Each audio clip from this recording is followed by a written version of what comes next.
For trainers, collectives, and individuals that were looking for a program to follow that was chud-free, or perhaps one that came directly from us, there is Liberation Martial Arts Online. Thanks to Wendy Kinal, Yoshi Silverstein, and Don Schulenfrey for signing up. If you would like to sign up for Liberation Martial Arts Online, or you just want to increase your financial support for the Southpaw Project, you can find special tiers on our Patreon. If you'd like to listen to all of our shows without any breaks or interruptions, you can find uncut versions of our shows also on Patreon. This is Sam. And this is Southpaw.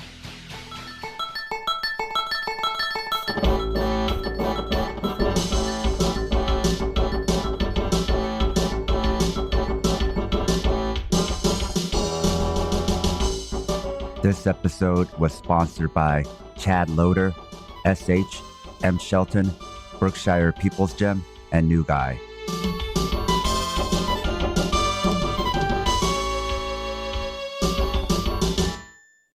Just a heads up, since this is an episode about trauma, there will be discussion about sexual assault. Be advised. For this episode of Southpaw, we have Off the Zone. Thank you for being on the show. Thank you for having us. Thank you. To start off, can one of you tell us what Off the Zone is and what the significance of that name is? I think the significance of Off the Zone is that you are kind of out of your comfort zone. So you dare to do like a bit against the grain, but like in a way where you want to have positive impact on others. And what is the Off the Zone project? The Off the Zone project helps fellow martial arts coaches and athletes to become trauma informed so that martial arts schools in general can become more trauma informed, because many deal with mental health and many also go to martial arts for many reasons, either because of previous assault or bullying, or because, want to be more confident. And then they meet coaches that do not understand that at all. They're maybe very skilled and that's what they teach, but do not understand that for some, they need a little bit different things. The work looks different before they also can train hard. And that's what Off the Zone teaches fellow martial artists. So let's start with introductions from both of you and how this all started. Sure. I'm Alex. I'm doing martial arts since I was a kid. I found a certificate where I was a yellow belt in judo with 6 years old. And around age 15, I started teaching traditional jiu-jitsu. And I met Laurien on the mat. We were both white belts, starting out in Brazilian jiu-jitsu. And by now we are married, and we have our own martial arts school in Munich. It's Team Laurien and Alex. And the reason we founded our own school was, we had a martial arts instructor who was basically dating every lady in the gym.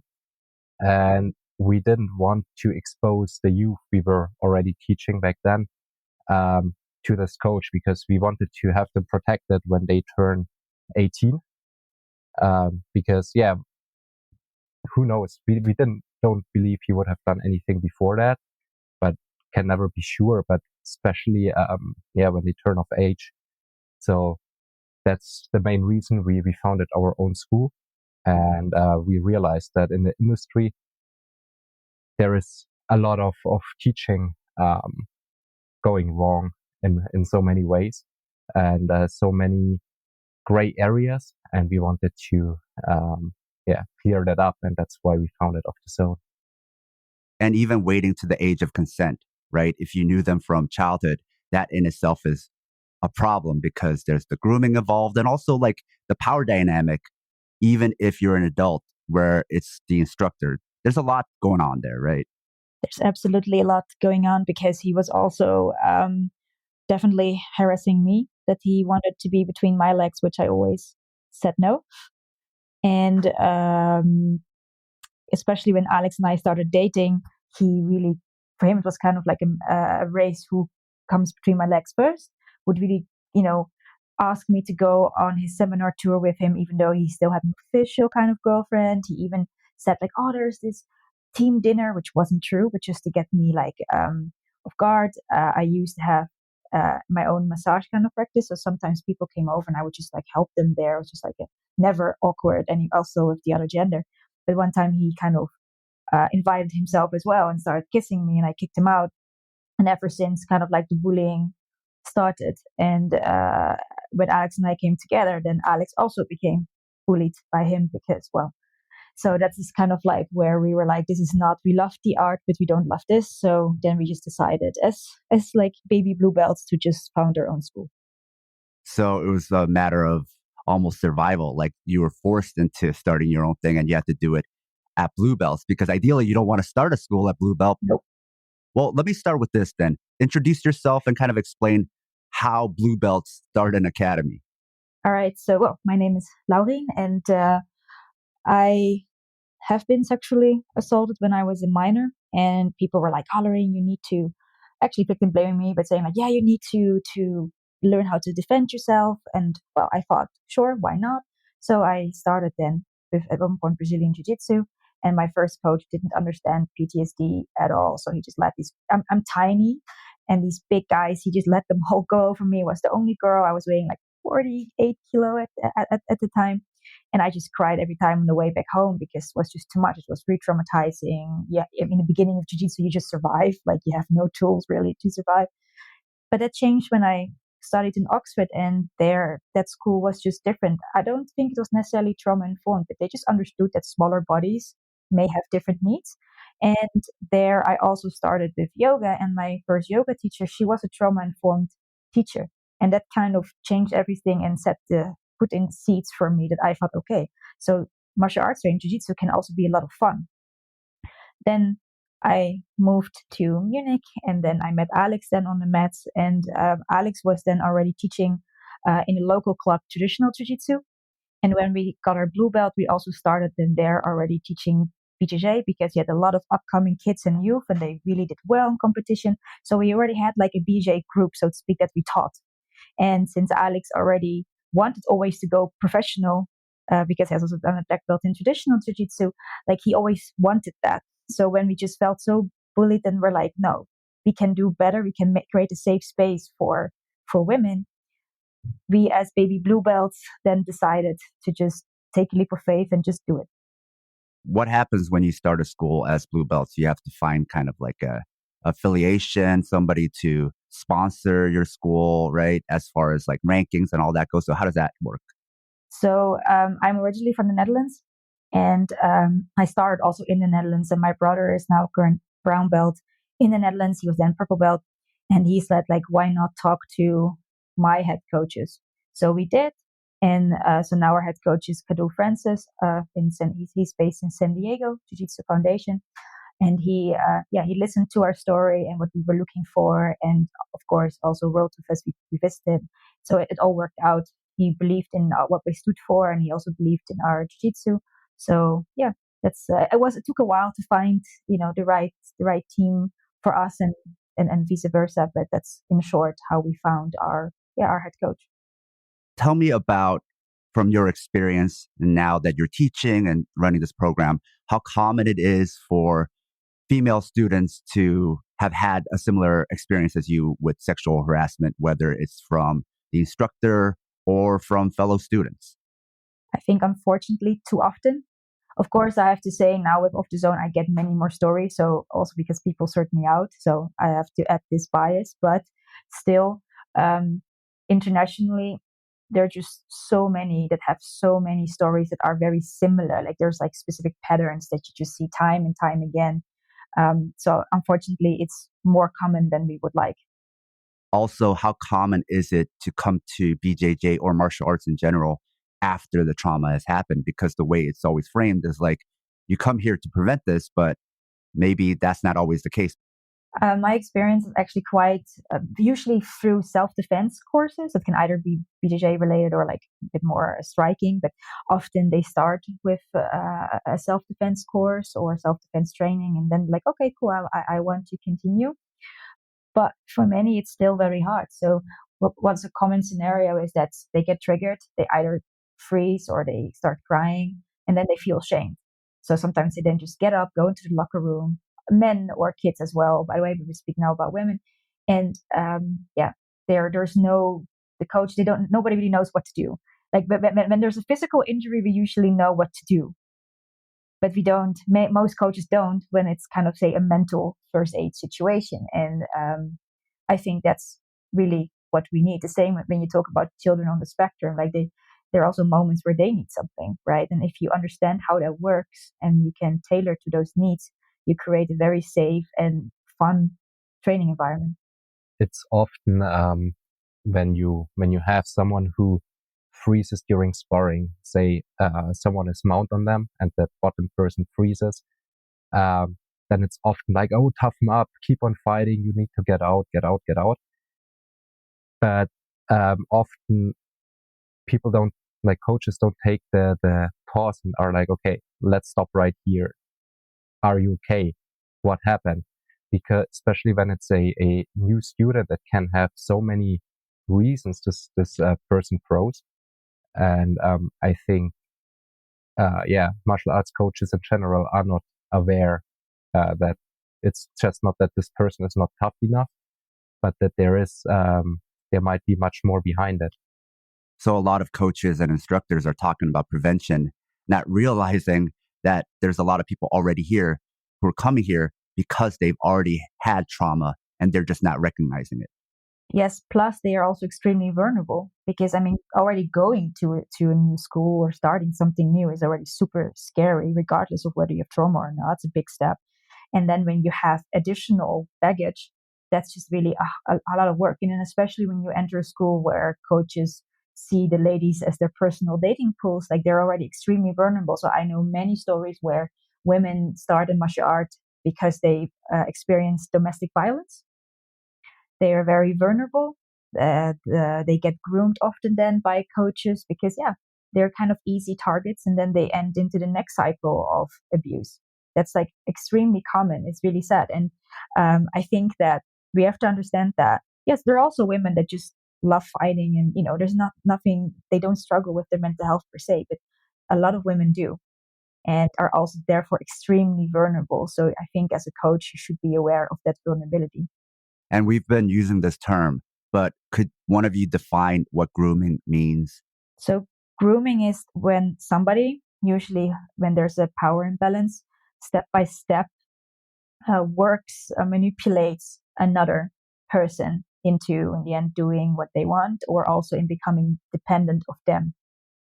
So grooming can look like, say, I would start. That's kind of like, that's how I was groomed. Didn't work out, but how it started is like these little things, a little touch on the shoulder, always wanted to give me kisses, super happy to see me, asking how I was doing. Things that on its own do not necessarily look like very suspicious, but it's therefore also very hard to prove. But it continued. Then it was like, oh, would you like to go with me doing this? Would you like, oh, could you help me with that? Step by step, I was doing more and more and more work, or I tried that I would do more and more work. Then at one point he shows up in my house. It was very hard also for me to say no because I felt really taken off guard. It's like how they step by step gain in and they just go over your boundaries step by step. And it's sometimes you don't even realize it until kind of something then happens. And then it's often also very hard then to say no because of I remember myself that when he then started kissing me, I knew, like, I'm like, oh my God, it's like, first of all, I got scared because I'm tiny, he was huge. I'm kind of like, if he really wants something from me, it would be hard for me to prevent that physically. Two, I also thought, when I go back tomorrow to class, what does this mean? Will I now be kicked out? What happens? I finally start making nice connections with other fellow students. So they have this power. You also don't want to be seen as a drama queen.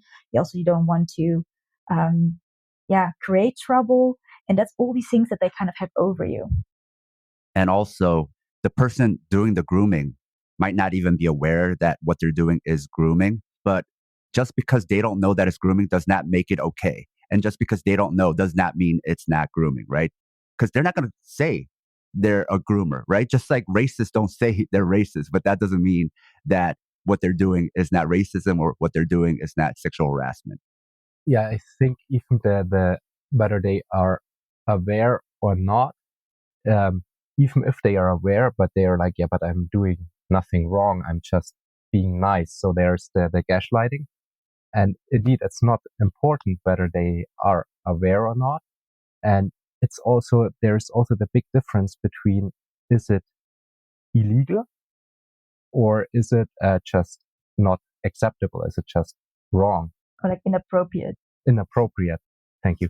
And usually they are like, yeah, it's legal, but it's still inappropriate. And I think to make that difference clear is very important. Yeah, we say always that the moment, like we can say behaviors can already long become or be inappropriate before it becomes illegal. And when you are a gym owner, you get to decide what kind of behaviors you find appropriate or not. Like you don't have to wait until a woman definitely gets raped or something, a criminal offense, before you act. When you see that there are these steps that woman gets attention she does not want and it doesn't stop, even though it's not something classified by law yet that it's criminal, doesn't mean you have to tolerate it. Being toxic, having a toxic training environment is not illegal, right? But that does not mean it's not toxic. And I think there's another point that needs to be raised is when it is brought up, then the fact that they're resisting it, right? Maybe they weren't aware, but now that you're making them aware and they're resisting that knowledge, that in itself is saying something, right? Absolutely. And interestingly enough, women do play a big role also in that, because when we left, I got more support from men than from women, especially those I know were also victims. So I know that it's because I also spoke with some close friends of mine, women, and they also said like there are women that go to start a martial art to find their black belt husbands. They exist. They are there as well. It's often not talked about. It's kind of like a taboo thing, but I think it's very important to address this as well, because with my experience, for instance, is that even though I was already with Alex, the coach would still sometimes touch me in certain ways that other girls would get jealous and start bullying me, even though I didn't want any of that. But they were fighting kind of each other to get his attention. And this is also a pattern I heard more often from other women, that this happens in the gym. So it's also like, but when you have another example was there is a woman that likes flirting. And so another guy started really flirting back. And then another female coach said to this other male student, like, okay, she may like it, but please do not mistake that every woman wants this. So I think what makes it difficult is that there are women that do kind of like it or want this sort of gray area toxicness, and there are women that just come like me. I just come to train jiu-jitsu. Like that's, I don't want to be bothered otherwise. So I think it's we need to look at both to find a solution and to hold each other accountable. In all systems of oppression, there's always the people who are complicit that enable this, right? I think when we zoom out and think of it in bigger systems of oppression, they're not necessarily compradors, but there's a term for that, right? People within the group who help facilitate this to continue to happen to the group, right? So this isn't new. In fact, the fact that there is a pattern reinforces that this is something that does happen. Yep, exactly. Let's say they didn't have any sexual assault or something traumatic happening, but then sometimes martial arts becomes the thing that is traumatizing. Not just with sexual assault, we've already talked about that, but I've met people who've been traumatized who won't go back to martial arts because they got bullied. It could be men or women, or they just got smashed really bad, or they got injured really bad in their first month. And now they're just terrified of any rolling situation because it triggers that injury or it triggers that moment of them getting smashed by somebody, right? Can you speak a little bit about that? The trauma that sometimes like martial arts inflicts because they're thinking like they're trying to toughen you up. Yeah, I think that people should understand that there's so many ways of toughening up. Like there are people that sometimes need a kick in the butt, sometimes they're challenging you and okay. But there are also people that their toughening up actually just means that you need to help them feel safe. Because the moment that that the nervous system feels safe, that's the moment that you learn. And the toughening up can really come in many shapes and sizes. I remember myself, like I the second class in Munich, I was like a beginner white belt. There was this female blue belt, and she just wrist locked me super hard, even though their wrist locks are really not allowed when you're like a white belt. And I didn't see it coming. It really hurt me, and I was really shocked. And I was really for a very long time super afraid of wrist locks because that really hurt. And I think it was so unnecessary. And I think that what you can do is to, when you have new students, pair them up with students that don't have ego issues, tell them what to anticipate, explain to them how a typical classroom or training is, explain them about sparring, but most of all, pair them up with people that help them get the feel for what it's like, instead of that they think, ah, cool, we have new meat that we can smash. I also think like sometimes people, and that's I think the old school way of selling jiu-jitsu is like you smash them so hard that they are like, oh wow, I want to learn that too. And those people that kind of are impressed by that, they continue, and the rest, yeah, goodbye. I don't want to deal with you, kind of. And I believe that it's not necessary. I think that jiu-jitsu is effective and that it's a great martial art. It's proven all over, and it's much more helpful to have them learn and have them feel how BJJ can empower them, how they can move another body in a way that they wouldn't have thought is possible. And then, yeah, step by step, people want hard roles, and that's fun and that's good. But as a coach, you always are responsible to keep everybody safe, because, yeah, but you have a lot of people that are injured, then you also lose customers. I mean, that's not it's neither a good business model nor is it a good way to teach, in my view. Yeah, but I also think this, no pain, no gain. Or if you don't, I mean, it happened to myself with my first coach. I know that he said to his son, like, oh, when she goes to Oxford, she's going to quit jiu-jitsu because jiu-jitsu is not for her. No, the way how he was teaching was not for me, had nothing to do with the art. And when coaches say like, oh, if you can't handle this, then jiu-jitsu or whichever martial art is not for you, I actually think then that you as a coach are failing and actually trying to blame the student. Because then there's two things happening, right? There's a sort of gatekeeping happening, not even sort of, it's an explicit gatekeeping happening where it's not for everybody. It's like almost saying music isn't for everybody. It's only for these certain people, right? When music should be for everybody, right? So there's gatekeeping happening, but also there's a filtering system happening, a sorting mechanism where you're like, only these kind of people should be able to train. But then the people who are like enjoying getting smashed or think that's part of it and they want to replicate that, then you are creating a sorting mechanism where only the most toxic people are filtering through, right? So then that in itself is creating the cycle of toxic environments. Absolutely. Like we have a funny filter here, for instance. We have like a lot of women. So we're like 50-50, which is crazy for most martial arts schools because usually you only have a few women. And they're also small.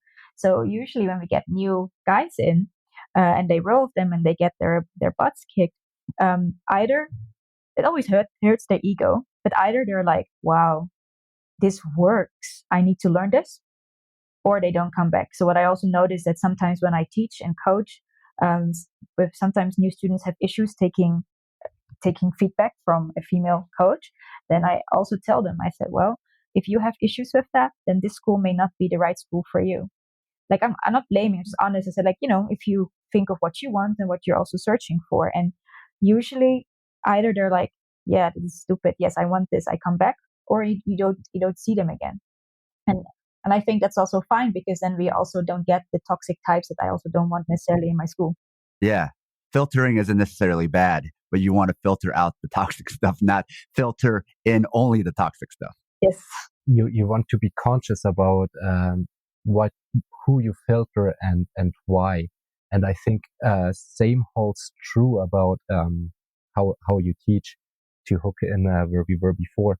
Like this repetitive cycle of smashing is also true for how people teach martial arts, because most people that teach, they copied just what their teacher taught, how their teacher taught, and they probably copied how their teacher taught, and so on. And many don't think about which exercise they do, why, and what's the outcome, and how you might be able to improve that. so that people learn in a more optimal way. Yeah, I think one of the main mottos of the zone is like train or teach the person in front of you.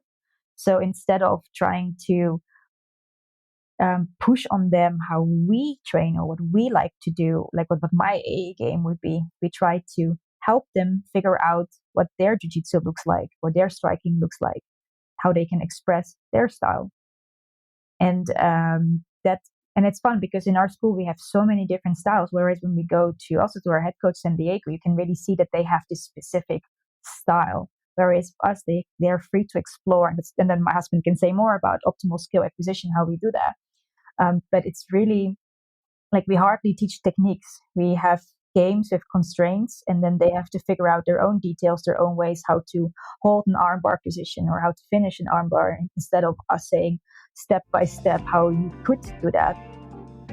A note to our loyal listeners: if you love the Southpaw Project, please support us and help us get paid for our labor by financially supporting us on Patreon. This will give you access to exclusive bonus content like early releases of Southpaw Deep Space Nine, break-free versions of our shows without interruptions like you're hearing now, Liberation Martial Arts Online, as well as our private chat group on Discord. You can also make one-time donations at Ko-Fi, or show your Southpaw solidarity by wearing our swag. You can find all pertinent links at southpawpod.com. Why do you think that's an optimal model? So basically, Lachlan Childs talked about optimal skill acquisition at the Leglock camp we were at in Belgium a year ago. And I was curious and I asked him some things, and he pointed me to Rob Gray. Rob Gray by now wrote a book, How We Learn to Move. And there he describes, the ecological dynamics. So he's a professor researching movement and how we learn to move, and he teaches principles, and we took those principles and applied them to martial arts. So the old school way to teach any movement patterns is we take them out of context and we practice the movement out of context, and then we expect that it magically in context reappears. But research has shown that's not how we learn. So the common example is dribbling with soccer, dribbling around cones. But that's a situation that never happens in a game. And it's pretty much the same with martial arts, where you have, especially in BJJ, you have so many drills on an opponent that doesn't resist at all, that doesn't move, or sometimes when you get movement from your opponent, it's something, basically a mistake, and you learn to expose that mistake. But by that, the partner has to do this mistake over and over again. And it's very hard when you learn this way to actually apply the technique you drill in the sparring situation, because no two situations are ever the same. So in ecological dynamics, the idea is that when a movement pattern is good for the person, it will automatically emerge whilst playing the game, doing the martial art. And to direct the students to more optimal movement patterns, you can change the rules of the games, or the constraints is the actual term for it. So, for example, you can limit what is allowed, or you can set the bar for goals lower. So, for example, when you teach a triangle choke, you could be like, okay, this is the position for the triangle choke. You don't want to choke the person yet. Just try to hold the position as long as you can, and the other person tries to escape. So then they learn how to position their body better. They find little tweaks that help them. And you can set additional rules to improve that they learn quicker. And the next step might be, okay, now you want to finish the triangle from a slightly open position, but you want to get the choke, or you start in close guard, mount, whatever, and you want to get to a triangle position. And then you have real life resistance and actual resistance where you learn to apply the technique. And then when you go to sparring, it's much closer to how you actually practiced, and you can actually apply it. Yeah, so funny side note, Alex taught the kids, like for a triangle, he did a head and one arm. It's okay. They understood that. And then he said, okay, go play with your partner and show me what kind of entries can you think of. Well, it didn't take long before flying triangle started. We didn't teach a flying triangle, but they figured it out because they understood what is needed for a triangle. And I also realized in rolling with other people often is that when I would behave slightly different than what they drilled, they didn't know what to do. Usually they could still do it. They maybe had to change a grip or something, but they would not. It wouldn't feel comfortable. So sometimes they gave up a good position because they didn't know how to proceed. And with these games, no matter how the other, how your training partner behaves, you are figuring out how you can still make it work. And another example of that, we started in September a BJ fundamentals course where we 100% taught in this way. So we had one lady, she had 5 classes. She went to a tournament and she won her first fight. She lost the second, so she got third, but still she won against ladies that were already training for at least 6 months. And that's just because her awareness of, she didn't know many submissions or anything, but she knew where to place her body. She knew where she didn't want to be. She knew where she wanted to be, and she had just answers. And that's why I think it's so powerful. And that's the most important point coming back to trauma. When somebody struggles with or is healing from trauma, a lot is stored in the body, and the connection between the body and mind is often, severed. One way to reconnect is through movement. And when you do these sort of games, you let them really reconnect with their bodies because they're focusing on movement. And that is a very healing experience for them as well as making them more effective. It's discovery. Exactly. And it's real life problem solving, because you don't get a solution from the coach, but you get a problem from the coach, and you are supposed to solve the problem. And that's exactly the skill you actually want to learn when you learn a martial art, right?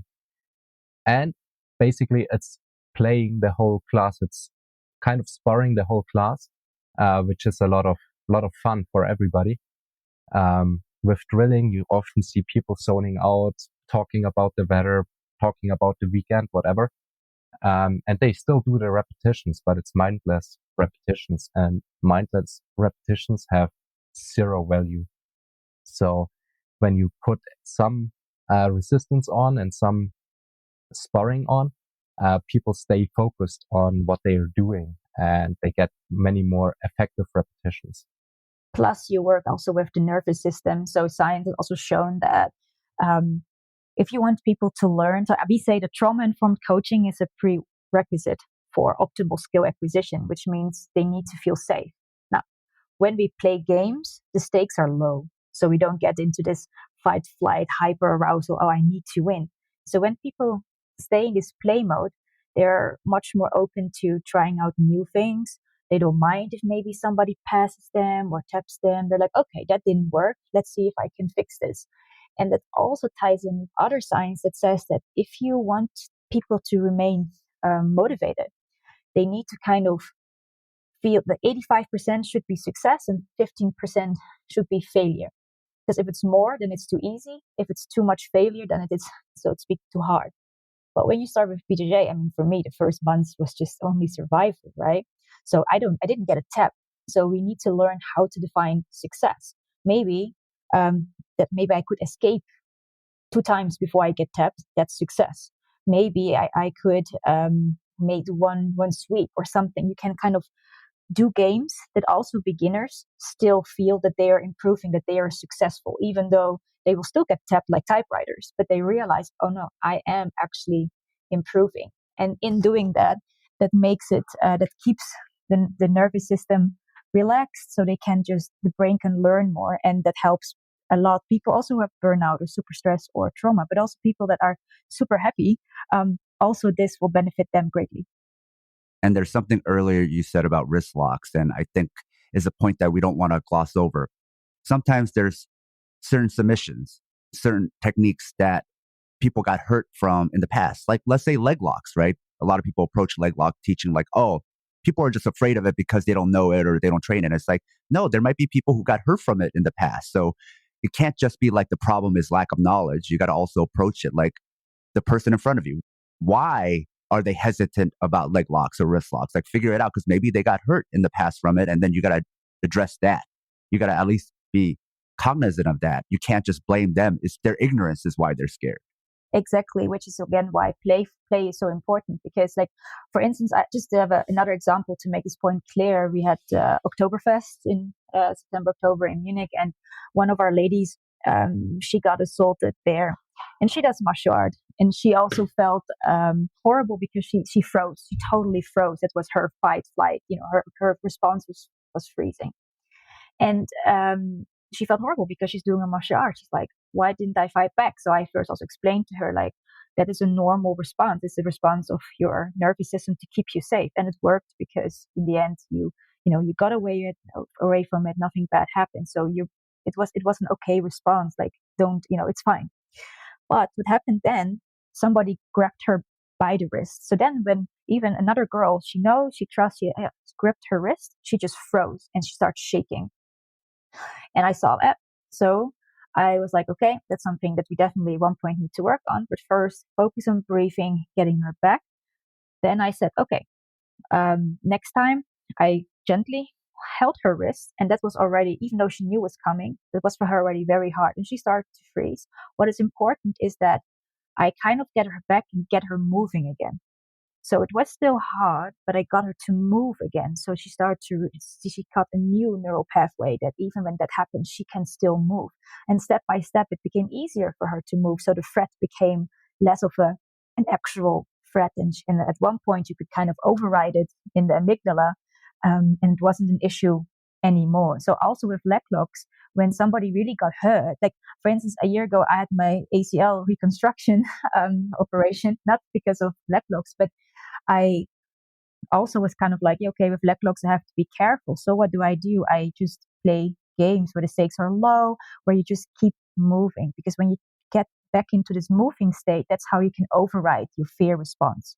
I guess that's the point I wanted to add on to is maybe it's not trauma from a previous leg lock. I think just from being athletic or living life, we realize the legs are different from the rest of our bodies. They get injured in a way that's harder to heal than other parts of our body and in a worse way than other parts of our body. So there might be just trauma from other things where we realize how vulnerable legs are. They're very strong, but also injuries to the legs are also very different. So I think when people are like, oh, leg locks are like arm locks, like they're not the same because the scale of injury is completely different. It is. It definitely is. And also, especially with leg locks, it can happen with arms too, but especially in leg locks, we don't have so many nerves in the joints. So we can feel the pressure, but there's no pain before the leg snaps. The pain comes after. And usually we are used with most joint locks, first the pain and then the snap. And I think that's why, we need to be so careful also with leg locks. How did Off the Zone start? Yeah, so funnily enough, during the COVID lockdowns, of course, many schools, they lost members, whereas we gained members because of our trauma-informed approach. We got also like other parents, other people in because we just created household packages and stuff. And people started realizing this. So we had other black belts reaching out to us and asking, what are you guys doing? Because I'm losing members, you're gaining members. And so we explained it to a few. And then when more and more people came asking about it, we were like, well, let's make a course out of it because clearly there is there's demand. Let's explain what trauma is. What is trauma? So trauma is the response somebody has after a specific, can be a specific event. So it can be a car crash.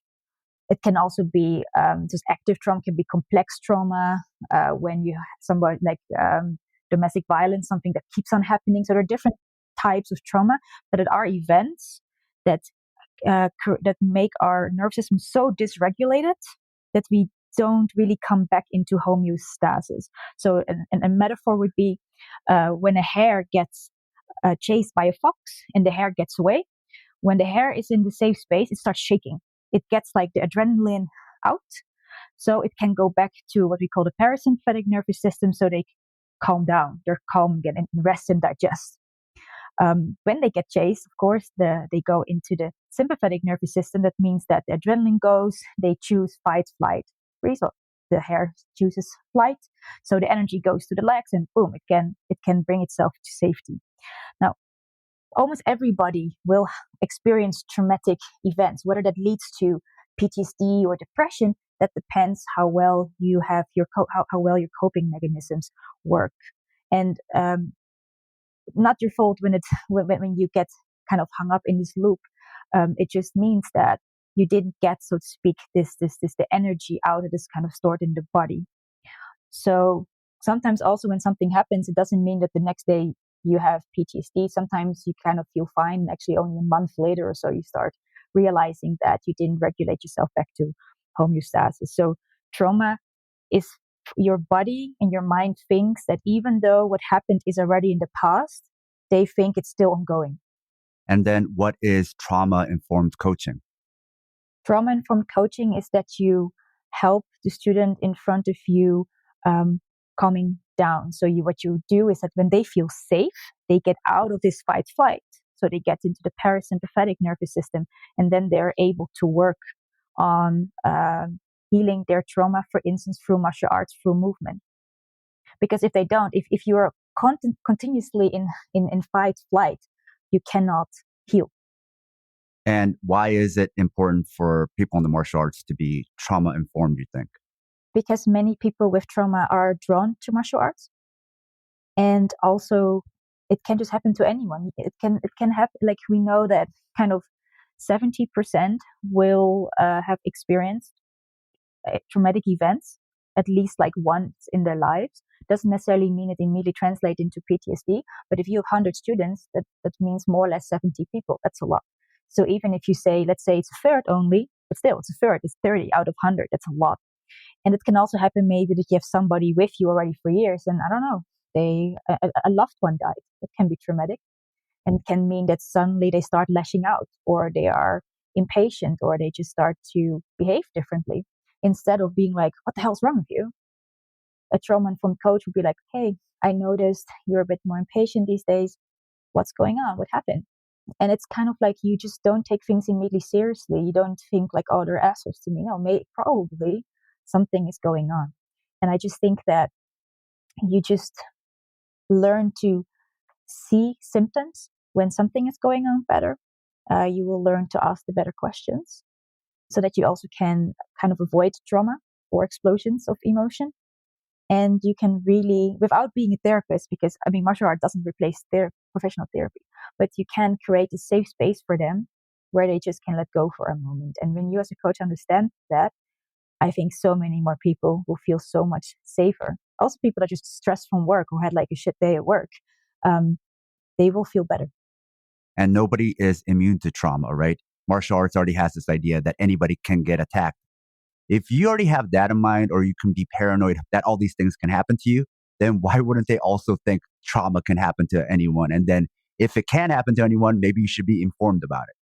Yeah, I think the problem is that too many martial arts schools focus on competence, meaning that when you are good in martial arts, it most likely won't happen to you.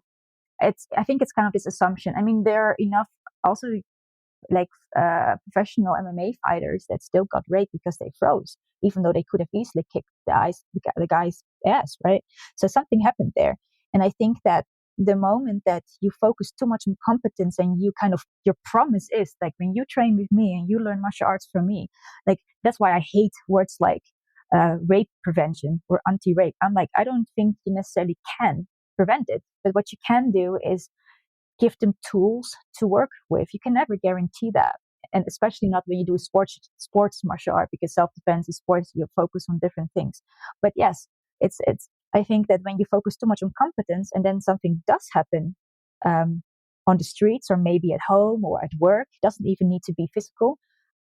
Many people actually get major issues and this imposter syndrome when they're like what our student at one point at first experienced, like, yeah, I do a martial art, but I couldn't defend myself. Why not? So it leads to like victim blaming and self-blame. Yes.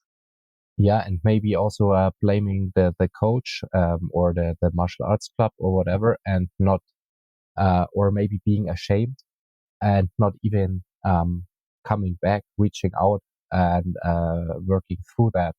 So sometimes you might even lose people and you don't know why, because like with this girl back then, the connection was good. She trusted us, so she came back to us and talked about it. But when you are not a trauma-informed coach, you might never see her again and never know what actually happened. That's also true. Like, one of the main things of a trauma-informed coach is that you become approachable, that people know that they're safe with you and that they can tell things. I mean, also our kids and youth, if they don't like something, they will tell us. They just tell us because they know that we don't think that they're then assholes or anything. We were thankful for that because, hey, we don't know everything either. And it helps us, because how can we change or improve something when nobody tells us? And I think you create this kind of safe space again where they feel heard and seen and valued.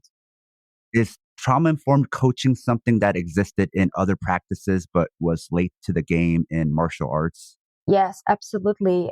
In yoga, it's already like way bigger, because we know that yoga is a bit slower practice, so it helps with easing, getting into the parasympathetic nervous system. So it kind of is. I think it was an easy step to make, to think like, hey, yoga and trauma informed, that goes well together, especially when you have breathing techniques and mindfulness. It all kind of goes together. Slowly there's more happening in the martial arts scene, in the BJ scene, but there's really not a lot. I think when we started last year of the zone, there were not any real trauma informed programs. I mean, now you have also the Fight Back project that comes a bit more from the striking perspective, but Georgia is also adding also BJ to the mix, because in the end, it doesn't really matter what you teach. When you understand the frameworks and the principles of trauma informed teaching, you can apply it to any sport. Now, if you're a coach, what are some signs that we should look out for where we might be inadvertently triggering some trauma in a student?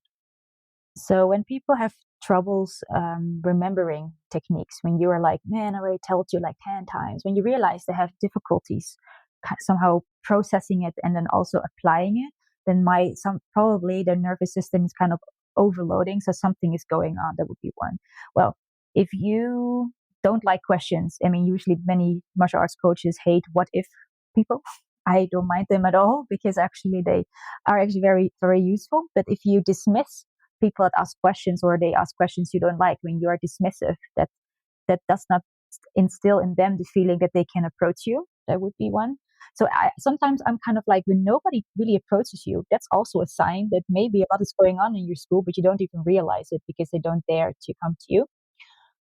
So I think when you really get hardly any feedback, that's not really a good sign. When people start isolating, when people kind of freak out, kind of when something escalates, it doesn't necessarily need to mean like immediately trauma, but at least that something has been going on, or they had a really, really bad day.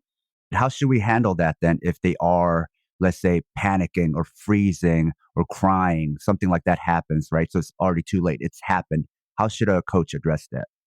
So we have what we call the ABC protocol.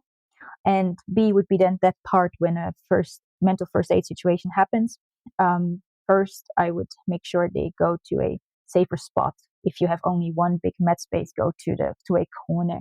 But first of all, you want to make sure that their eyes are open, and you ask them to move their fingers or their toes. You want to get some movement in. And then you start what we call with reorientation activities. So that's already like moving. That's like asking them questions, simple questions, what's your name? What day is it? It's very simple things. You can ask them to hold an object and play with that. You kind of want them to get moving. That's really important, especially when it's a traumatic flashback or trigger. And then take it from there. If it's a panic attack, you want to start with breathing exercises to bring them back there. But if somebody has a traumatic trigger, breathing should come later, as you won't access them before. I think that's like the main point. And very important, do not touch them. We often have we want to comfort them, right? But you don't know where they are. Like, say, if you have, for instance, somebody who got, I don't know, also maybe a male student who got kicked and punched by a parent, I say something, touching them it's not a clever idea, because you don't know where they are. And also don't ask them what happened, because you might re-trigger them again back in. You want to interrupt their traumatic trigger in bringing them back to the present by asking questions. How does it feel? How does the gi feel? How does these things, like, tell me 5 things you can see, 4 things you can hear, 3 things you can touch, this sort of thing, to get them back into the present. So that natural response to touch people might be inadvertently making things worse. Yes. There's one other thing I think is worth mentioning, is something a previous guest had mentioned, Dr. Han Ren, and she talked about fawning, where sometimes that's a response to trauma that, again, we might not recognize. It might be somebody constantly apologizing for something they shouldn't apologize. And especially if they're the ones that had something happen to them, right?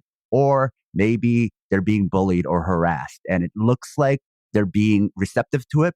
And there are people who are receptive to certain things, but sometimes maybe it's not that. Maybe they're just fawning because they're afraid.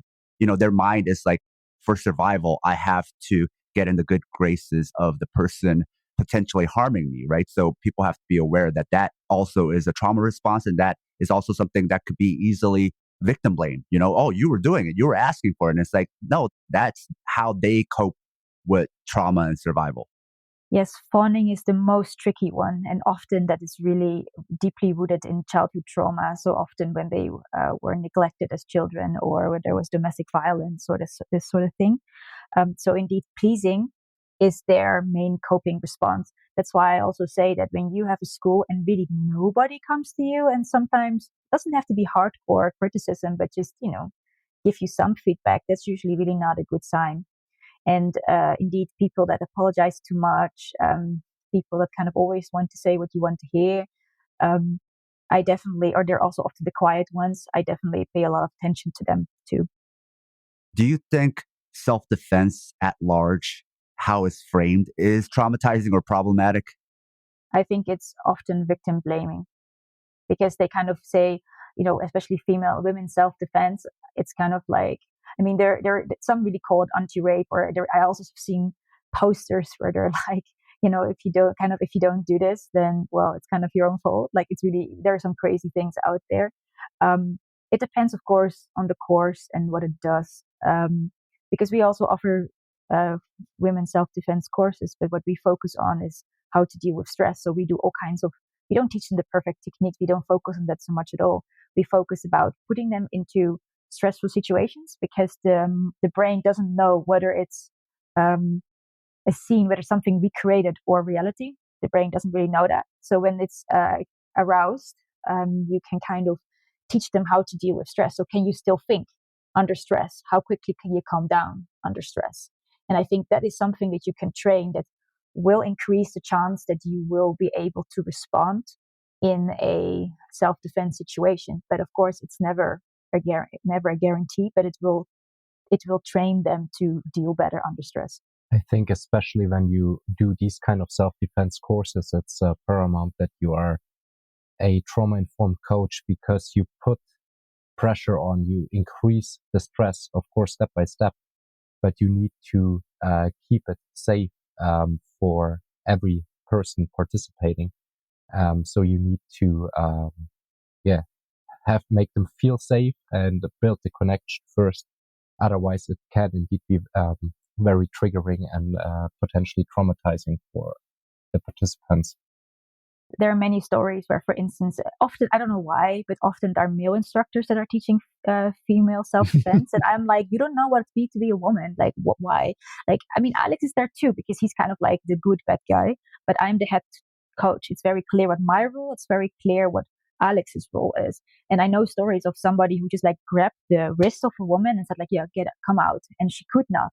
And for her, it was like so traumatic because she was like, oh my God, I cannot get out. I'm failing. And that was very hard. So I think it's also important to realize that everybody has a different window of tolerance. So when we do specific games with our ladies, also depending on the day, some weeks they are just, they can handle a bit more than other days, that you get sensitive to that, because some might give more than others. It just depends where they are at. So I think as a coach, it's important that you meet your students where they are at instead of expecting them to meet us where we are at. Now, how should we deal with people who roll too hard? I think this is a common thing, right? There's a bunch of things. Like you can, of course, talk to them directly. Or what we also do is that we give them a ball in their hand so they can just only use one hand. So there are always strategies. Like sometimes when I also sense that people are a bit escalating, I just give them a drinking break, or I start teaching a new technique, or I switch partners. Like, so you don't always have to directly kind of call them out.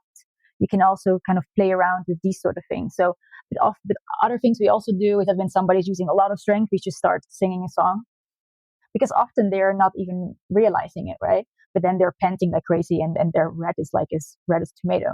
So that are ways to kind of make them realize, make them conscious of it, because most people don't want to do it on purpose. Sometimes they just don't know how. And instead of being angry with them, we have to help them step by step to teach them and to make them feel what is appropriate and what's not. I mean, look, it also depends who your partner is. Like a tiny person, male or female, doesn't matter. Giving all is maybe not the best way to go. Whereas when you go with somebody your size, you can of course give much more, but it takes time. But yeah, strategies, you can just give them an object in their hand so they have one hand less. Yeah, it's also when you see that as a coach, you see two people rolling that are not evenly matched and they are going extremely hard. You have to interrupt, but you don't, like, you can call them out directly. Sometimes that's maybe a good idea. Sometimes you can indeed have a drinking break and then talk to them, single them out later and ask them, hey, what was going on? Why did you roll so hard? Is everything all right? Or how did you perceive that roll? Maybe a more open question, and just take it from there. It's usually better to have open questions, and instead of leading ones, and see their reaction and figure it out.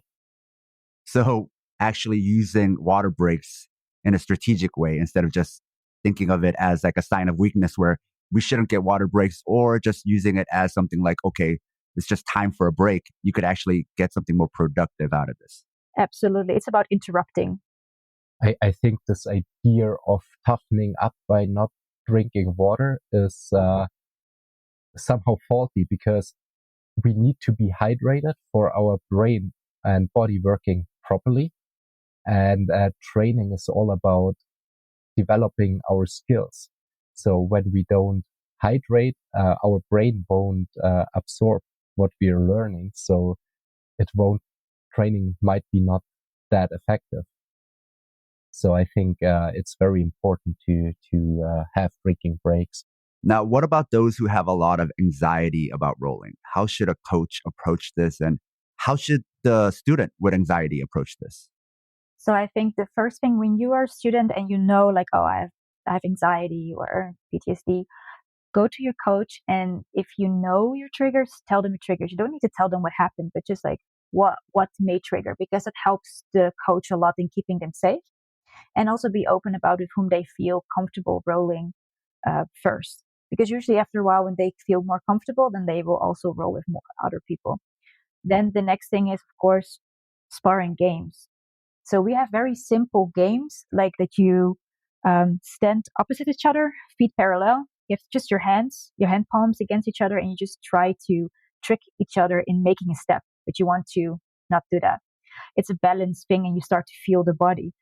it is actually already sparring in a way, because this objective is you want to make your partner to make a step. You want to trick them. The next step would be that you try to push each other out of a field. So you increase a little bit connection, bodily connection. And that's how you can really step by step build on this, so they also feel that they can do it and that it's still a game, so that the stakes are low.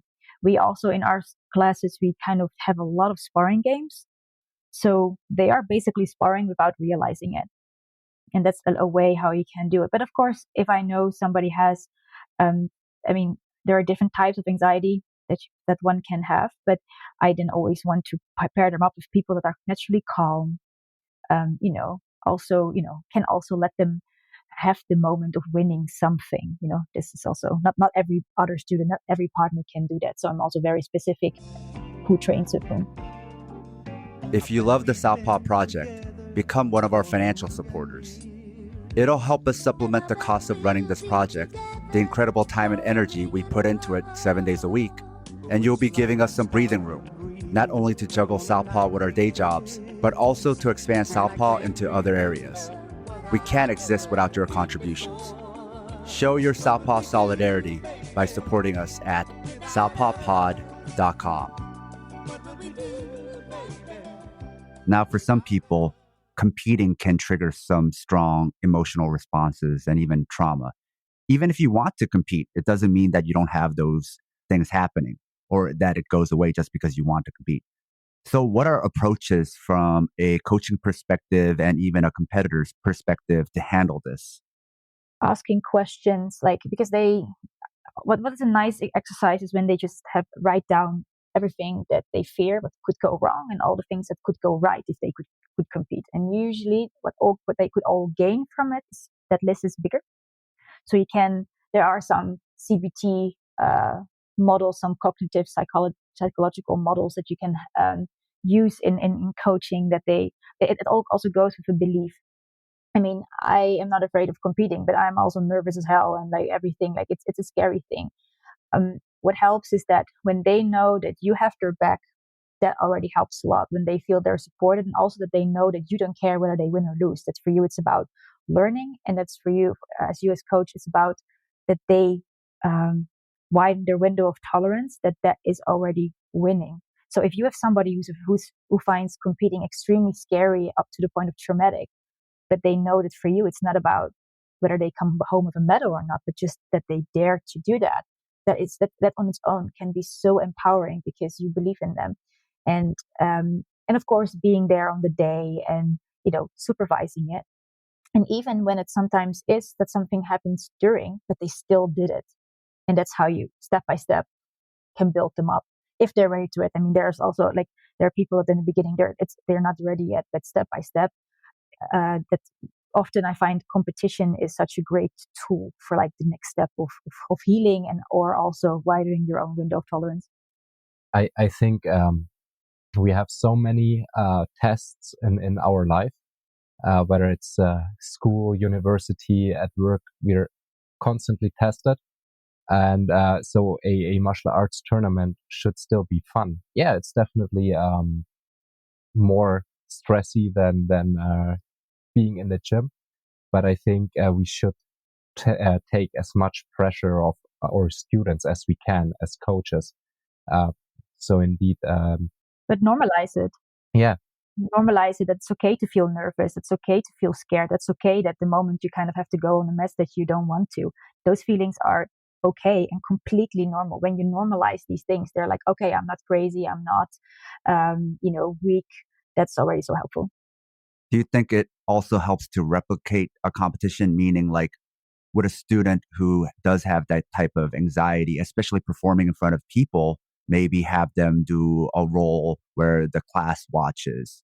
Exposure therapy can have many things. Depends, of course, what they find difficult, but that's always talk to the student.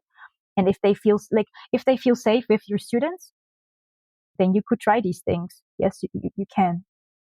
They could also first go to a competition, not that they don't compete themselves yet, but that they just can feel what it's like. That they can watch, that they see what the referee does, what the people at the at the table do, these kind of things.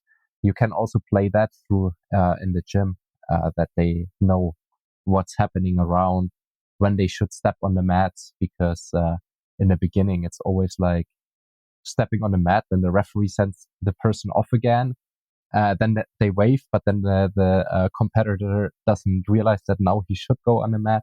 So when you play these kind of things through, or are there for your student and talk them through, I think these kind of organizational things also help a lot. So they're not taken by surprise by anything. Yeah, so the bottom line is that they know what to anticipate. So especially with courses or also trainings, when you tell them today, this is what we're going to focus on, then they don't get taken by surprise. And I think that's also the A from our ABC protocol is like, just be very transparent with what you do. How do we apply some trauma-informed coaching when teaching a kids class? That's a fun thing. So kids are still way more open than adults. Adults already are like kind of walking so long with baggage. So they typically tend to be less open about it. So kids, they are still way more playful. So especially I think that we should actually do more play things, more kids classes, type of classes with adults. I think they would actually benefit so much from that. But for kids, you want to keep it active. You want to really keep them moving. That's really what benefits them a lot. And of course, a lot of laughter and community. Like when they have a lot of touch with different kids, it's extremely playful. And step by step, they realize they can defend themselves. They do stand stable. That is huge. But kids are they're actually a little bit easier than adults because they're still more open. I think what's very important with kids is to have clear boundaries, and at the same time engage with them, have fun with them, play with them. Because when you as a coach are able to play with the kids connect to you, and when there is something up, they will tell you, they will come to you, usually much easier also than the adults. And also try to keep a good connection with the parents. Talk to the parents briefly before class, after class, because sometimes, as coaches, we don't see everything that's happens during class, and sometimes the kids tell, sometimes not, but often they will tell the parents afterwards. So then the parents also feel safe to come to you and tell this and that happened, and you can watch out for that, or talk to the kids, or help out there. Now, sexual assault in BJJ has been a major issue, a major ongoing issue, I should say. I've been training since the 90s, and it's been around since then. It's been nonstop.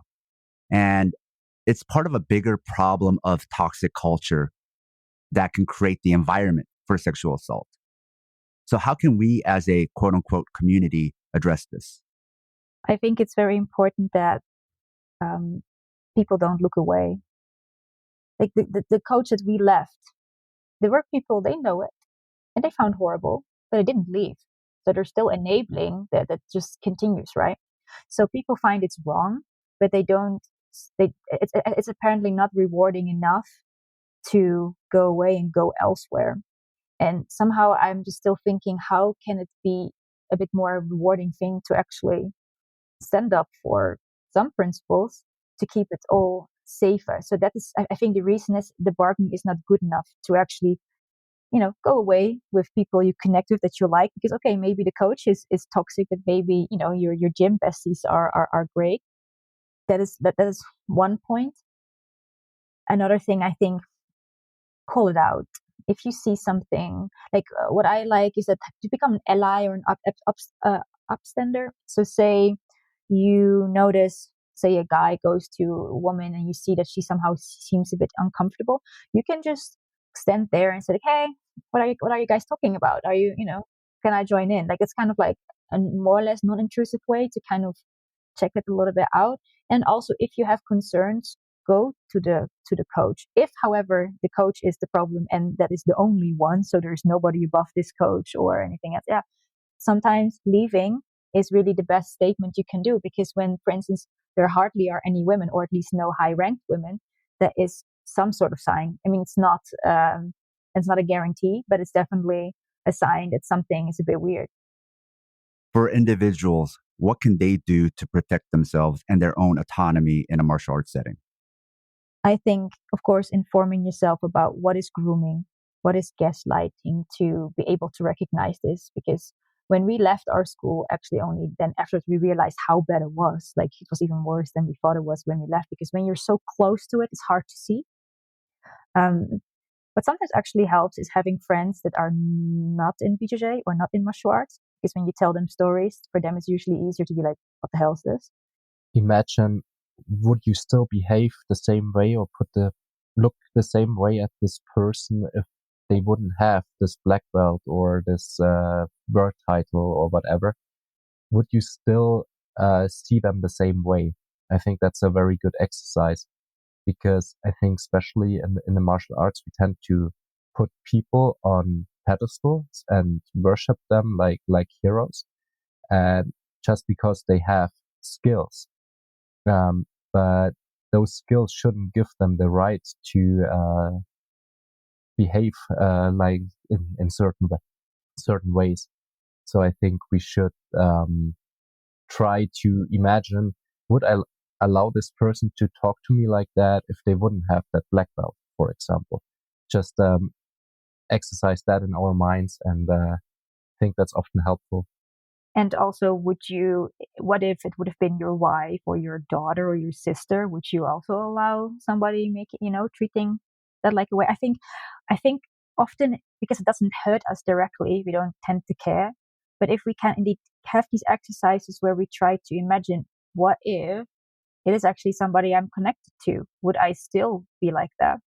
Because, for instance, when we left, there was apparently another person. He had also a girlfriend, and then she, I think, also told him that this coach was trying something with her, and he immediately left. But he did that, I think, because it came literally close to home. And when this doesn't get close to home, they're like, oh yeah, well, it's unfortunate, but. So I think somehow we need to make them feel it, that what it would be like if they would be the ones on the receiving, and that they realize, I would not want this to happen to me either. There's a lot of idolizing in martial arts. There's a lot of cultish training environments, to cultish affiliations, cults of personalities, and an emphasis on family as both a panacea and a way to excuse everything. I think this is why it's so hard to leave, even when you know there's something wrong. Do you have any advice or thoughts about this? Yes, we even have a post about this, where I say like why I think it's completely wrong to market martial arts as a family, because often families are completely dysfunctional, and actually we see that it's completely dysfunctional. So why would you market your martial arts school actually as a dysfunctional family, where indeed a lot of abuse takes place, because it is happening in the school as well. So I think it's already showing that that is not working. I think many people want to belong somewhere, either because they don't like the biological families or this and that. But I'm kind of like, I am not the mother of my students. Like it's still a business. If they don't like it, they can leave. Like I think, of course, there is this gray scale, and I care about them, but I don't talk in familial terms, because we're not family. I'm there to teach them martial art in the safest and most effective way possible, and we have a lot of fun. That's what I want to do, but it has nothing to do with family. I agree regarding dysfunctional family from own experience. And yeah, I think it's important to have a good connection to the people, to have a friendly environment, safe environment that's not toxic. And therefore, I also don't like to term it as martial arts family or something like that. You want boundaries. I want boundaries, yes. I think that's important even for us as participants. We have to think about boundaries. I think boundaries are super important because it's about safety, right? It's you set boundaries for training, like don't do wrist locks on beginners, for example, say a boundary, but also you need to set your personal boundaries. Like you're indeed not their parent or their child or whatever, and you cannot behave in that way. It's a promise you can't guarantee, because will you still consider them family when they just stop paying bills, but they still show up? Will you still see them as family? Or it's a promise you can't guarantee, and that's, I think, why it's also false advertising. Zero boundaries is a quick way to get to cults, and I think that is what cults want, is zero boundaries. They like to use the language of family. And just like grooming, the people creating a cult-like environment don't recognize this cult-like. They think those are good things, right? It's almost like people who get in a relationship and it's a codependent relationship. Those signs of codependency, they think those are good things. They think that's romance, right? So there is this kind of like romanticized, perverse way we think about what is healthy that has been normalized for a lot of reasons. I think media is part of that also. So just because the people don't recognize they're creating a cult does not mean it's not a cult.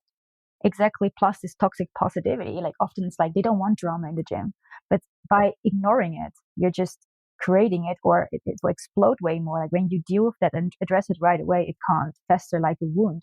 So often it's like, yeah, but I don't want drama. Or like often I know many stories that when a woman or somebody else did address a coach or gym owner, it was more like dismissed, like, don't create this problem right now. And we see this in the yoga world a lot as well, that we have these Facebook groups. There was one that I also left because I'm like, oh my God, this is like toxic as hell and cult, that anyone that just had some it was constructive criticism. It wasn't like, this is shit. It's like, no, really like good questions. It was like, why are you talking like this? Like, why are you, like, there was no space for some negativity. And I find like there's a sliding scale, right? I mean, maybe I did say something super bad, or I did do something that's like actually not okay. I think it's totally appropriate for them to share that negativity with me. When you are all like, no, we all have to be friendly in a family, positive, blah blah. When that kind of happens, when you cannot talk about things, then you know it's already quite big on the road to becoming or already being a cult. Yeah, the problem isn't the messenger. The problem is the person or the event causing the problem. Yes, exactly. And often it's like people dismiss the message or the messenger or the victim telling the story because, oh, now you bring it up, so you make it my problem, and I dislike you for making it my problem. Failing to look at actually the person who created that problem in the first place, which is neither the victim nor the messenger, but the one who was harassing or whatever they did. So yeah, I think that's a very big problem, that people look not further than their nose and blame it on the wrong person often. Plus, what I also think is a big one is what I often also hear is that then you tell somebody's story and then they're like, oh, but they were always nice to me. And I'm like, it has nothing to do with you.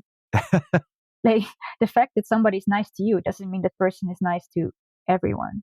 And I also think that people also really have to understand that even though you may have worked with somebody for 10 years, they can still do seriously inappropriate stuff. And even if it's super hard to have, sometimes you need to have the uncomfortable conversations. And if I am allowed to be frank, so many martial arts schools are like, oh, we're such alpha males and we're so awesome, ripped and all. They don't even dare to have a confrontational conversation. Like, how badass are you then when you can't even sit down with somebody and talk about some serious stuff? I'm sorry. I find that, I'm like, no, that's not. I think when you dare to have the difficult conversations, you keep your school safe. That is what true leadership is, regardless of how good, how many medals you bring home. That are two completely different things. Just because you're a good competitor doesn't always mean that you're a great coach. And leadership is then another aspect of it if you're the coach and the gym owner. So I think like if you think you're so badass, then well, when you realize there's some drama going to happen or happening in your gym, talk it out, solve it, nip it in the bud. I think there's an overarching pattern, right? Not just with schools, but schools are just replicating something that is happening in society. Yeah. These systems that constantly try to take the blame off of the culprit and put it on to everybody else, whether it's the victim, Maybe you're blaming your martial art for having failed you, or your teachers, or the messenger for bringing it up. Everybody, everything else other than the culprit, right? And I think that's something that we've been indoctrinated in and we replicate. And I think a lot of it also has to do with the systems of power who are in charge. You talk about even self defense. Why is it always like men teaching? And it's like, because teachers are in positions of power. That's usually men, usually white men, right? So taking the blame off of the culprit is also part of that, also part of patriarchy, or trying to find ways and embedding it, making it a feature of the system so that those people who are in power, men, don't get in trouble. Plus, in this society, I think we're so indoctrinated that making mistakes immediately mean you suck, like as a person. Like, I think so often what we achieve or what we do is so immediately connected with our identity, who we are, or who we think we are, what your society tells us who we are. So if you cannot make mistakes, or it's not a good thing, you don't dare to do it. And also, this is one thing we don't, in our marketing, we don't talk about, oh, we teach your kids discipline. Because actually, if you think about it, in a regular martial arts school, that just means that the kid just does what you say and doesn't kind of challenge your authority. I don't think that's the type of discipline I want to instill in kids or in students. I kind of want to instill that if they want something to achieve, whatever it is, anything, that they have to understand that you may also have to do some parts you don't like. And yeah, you need some discipline for that, but not that they can't talk back to me. And I think that's often something that's instilled. There's so many flyers out there. Oh, teach your kid discipline. But basically, what the saying is like, oh, we teach your kid discipline, so the kid won't talk back to you, parents. And I'm like, no, thank you. That's not what I want to instill. It's this military kind of discipline. Like, you listen, I follow orders, and that's it. Again, with the mistakes, when you don't make mistakes, when you don't dare to make mistakes, you won't learn, you won't grow.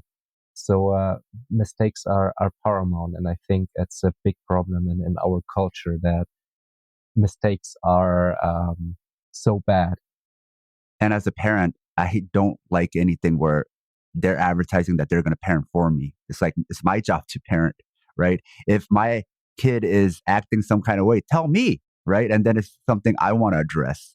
Leaving it to a stranger, I mean, again, it's just giving too much power. We need boundaries here. I want my kid to get something out of that class. I want them to actually, most of all, have fun. I don't want them to be the ones parenting my kid, because I spend a lot of time thinking about how I want to be a parent, right? So even from a parent's perspective, there's something wrong with that. Absolutely. We had like one time we had these parents, they brought their kid, and this kid was everywhere. And then in the end, we got criticized because we didn't discipline the kid enough.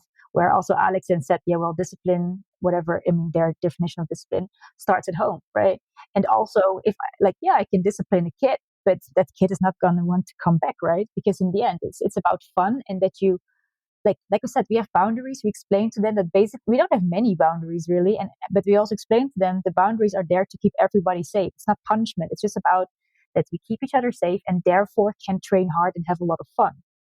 And also, especially for kids, they totally understand that. They are like, oh yeah, that makes sense. Like, they don't feel punished or anything. But yeah, there are many parents that think that we should do the parenting for them, or even sometimes we have parents, they bring their kids like super early, where I'm like, no, I'm not a babysitter. They have to also remember, right? You as coaches, you two are also autonomous human beings. The parents aren't the only human beings with qualia, with human emotions, right? Everybody has that. So that's part of the boundaries too. You have to respect me. I have to respect you. We're all human beings here. Absolutely. So tell us about the courses Off the Zone offers. So we have our signature program that's called Thrive Drive. We launched that a few times a year. The next one will be in March 2023. It's a 6-week online program where we meet once a week. And it is, so a lot is pre-recorded videos. So each week they can go through then like the assigned week about what is trauma. We go very deep into the neurobiology of trauma and all that. But also about discovery, because if you know everything about trauma, but you don't know how to apply it, or when you don't look or you're not accessible yourself, it's kind of hard to apply it. So there actually a lot is inner work in this course. And then later also strategies about safeguarding, both physically and like how can you create and maintain a safe space. So it's 6 weeks, but it's still like self-paced, so people can go through it on their own pace. There are always quizzes that you will have to do that I also can see like you're actually going through it. And in the group coaching calls, we usually have some guest speakers that are like professional or expert on a specific part. So we had also a trauma clinical psychologist. We had another therapist who is focused on autism and ADHD. So we always make sure we get people that can really dive deep into a specific aspect, so that we also create a directory. So when you enroll, you're enrolled for life. So every time we launch again, people can pop up again. And also maybe you'd never had anyone with PTSD before, but say a few months later, your first student comes, then they can go back in this directory and they can find all the courses or also all the group coaching calls where we dive deep into that. So I want this something that will help them, guide them, kind of along the way. And it also is there for every time we get more information out there. And then they have 2 one-on-one coaching calls, either Alex or with me, that we can really dive deep into their needs, their questions. So where can people find Off the Zone? So we are on Instagram, where we are called Off the Zone, and also the Off the Zone website, where you can learn about Drive. We also offer regular, one-on-one trauma-informed coaching. So like it's good for athletes who, for instance, want to go competition, but they feel that trauma or anxiety is hindering them. We work with them. And this is still in the making, but Alex is also working on Grit, which is a program really for coaches that deal with, that teach kids. So really to dive deep into kids' classes. Because you two also compete a lot and also have competitors, right? Yes. Yeah, we have also some youth that are multiple times German champions. It's kind of a fun thing. We're not a competitive gym by design, because it was not necessarily our focus. But since we compete a lot, and we always tell them like, it's about learning. You just go out there. We always say, when you have fun, then you already won. And somehow I think you show by example, because we go. So they're like, then we go too. So actually in the end, we were pretty competitive. As a parent, I've noticed that adults are very much like kids as well, because it's the brain. A brain is a brain, right? So to your point about adults should do a lot of kid-like games as well. To your point, right? It's just modeling. You model something, so even that leaves an impression on adults as well. Absolutely. I mean, like, I am tiny, so I often fight, for instance, people that are 15 kilo heavier than me. So then we had this is one of my favorite stories. We had this kid, he was 6, and he's very small for his size. And he really got physically attacked, like at playgrounds, severely bullied. And he started then with us. And 1 year later, we went to this international tournament. And with his gi, he was only weighing like 20 kilos. And there was nobody in his weight class. So the next weight class would be fighting against two kids that were like 32 kilos, like kind of more than half of his weight heavier. And we were like, do you want this? And he's like, but you do it. You fight all the time people heavier than you. And so we're like, okay, let's do it. And he won. It was amazing. Like when he stood on the podium, like even though he stood at number 1, he was still smaller than his opponents. But like for him, that was such a boost, because they see it can be done. And of course, we supervised and we told him, like, you want the back, you do not want to be under. We told the guy, the strategy, and he trusts us. We trust him, and he also knows, like, we don't mind, we don't care what the result is. And therefore, because they don't feel this pressure, they just kind of always compete and perform so well. We covered a lot. If what you've heard on here sounds valuable to you, make sure you check out Off the Zone. I'll put all the links in the show notes. Thank you both for coming on the show. Thank you for having us. Thank you. If you like this episode and you like what we do, support us on Patreon. We also have the Liberation Martial Arts program if you want to train with us from wherever you are. There's lots of techniques, exercises, theory, pedagogy, and even political theory. You can find Liberation Martial Arts online, also on Patreon. You can find Southpaw merch at our store. You can find all pertinent links on the show notes. With all that said, thanks for listening. Southpaw.